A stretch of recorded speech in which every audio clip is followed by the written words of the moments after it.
अस्सलाम वालेकुम friends, welcome to my YouTube channel Zia medicos. आज हम जिस मेडिसिन का रिव्यू करने जा रहे हैं उसका नाम है मिकोबाल।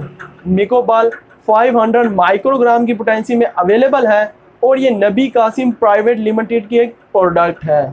अगर इसके एक्टिव इंग्रेडिएंट की बात की जाए तो वो है मिकोबालामीन। सबसे पहले मिकोबालामीन की केमिस्ट्री को डिस्कस करते हैं। तो मिकोबालामीन को एंजाइम है विटामिन B12 का और विटामिन B12 की डेफिशिएंसी को पूरा करता है।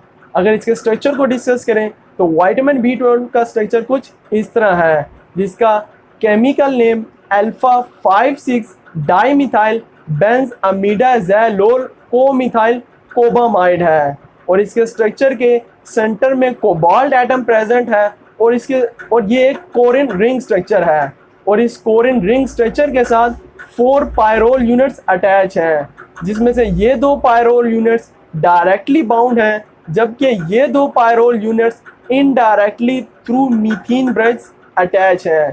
यहाँ ये एक साइनाइड ग्रुप अटैच है जिससे इसका केमिकल नेम साइनोकोबालामिन ड्राइव है।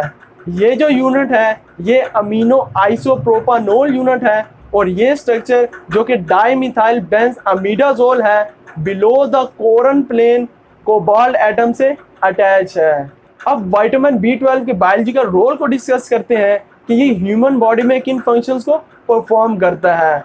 तो विटामिन B12 एसेंशियल है for the formation of new red blood cell.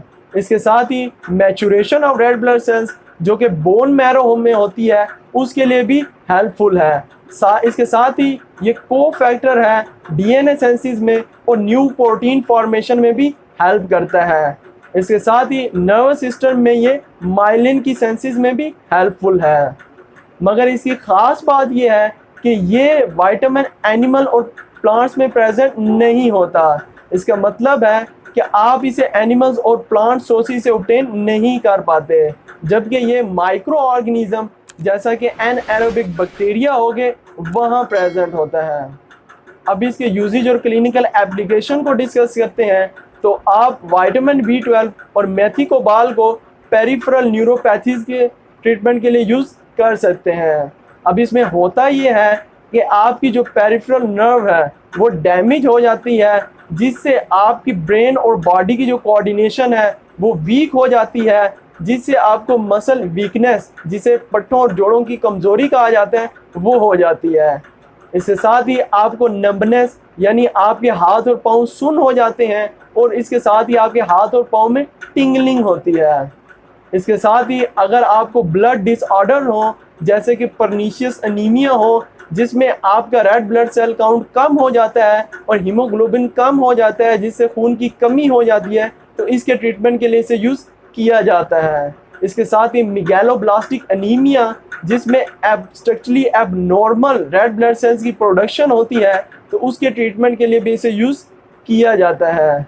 इसके साथ ही मेंटल डिसऑर्डर्स जैसा कि लॉस ऑफ मेमोरी होना, कन्फ्यूजन होना, एंजाइटी होना, डिप्रेशन होना, या अगर आपको मेनिया या साइकोसिस के सिम्टम्स अपेयर होते हैं तो उसके ट्रीटमेंट के लिए भी आप इसे यूज़ कर सकते हैं। अब इसके डोजेज और एडमिनिस्ट्रेशन की बात करते हैं तो आप इसकी starting dose 2 tablet per day use कर सकते हैं, मगर अगर सेवेरिटी ज़्यादा हो तो आप 3 भी यूज़ कर सकते हैं और इंजेक्शन हफ्ते में 3 बार यूज़ कर सकते हैं। और इसका इंजेक्शन ब्लैक पैकेजिंग में होता है क्योंकि ये हीट सेंसिटिव होता है। आपने इसको 2 माह तक रेगुलरली यूज़ करना है और इसके बाद विटामिन B12 डेफिशिएंसी टेस्ट जैसे कि होमोसिस्टीन टेस्ट हो गया और methyl malonic acid urine test हो गया, वो करवा लेना है। अब इसके साइड इफ़ेक्ट्स की बात करते हैं तो ओवरऑल ये एक सेफ विटामिन है, मगर इसके रेयर साइड इफ़ेक्ट्स में डायरिया का होना, स्किन रैशेस का होना और हेडेक का होना कॉमन है। अब इसके कॉन्ट्राइंडिकेशंस की बात करते हैं तो प्रेगनेंसी और लैक्टेशन में इसे सेफली यूज़ किया जा सकता है, लेकिन अगर आपको मिकोबालामीन से हाइपर सेंसिटिविटी हो तो आप इसको यूज़ ना करें। मगर क्वेश्चन ये है कि आप नेचुरली कैसे विटामिन B12 की डेफिशिएंसी को फुलफिल कर सकते हैं। तो विटामिन B12 की डेफिशिएंसी आमतौर पर वेजिटेरियन जो कि वेजन्स और सब्जी खोर होते हैं उनमें कॉमन होती है, लेकिन आप इसको beef, liver, chicken, fish, meat, poultry और एग से फुलफिल कर सकते हैं।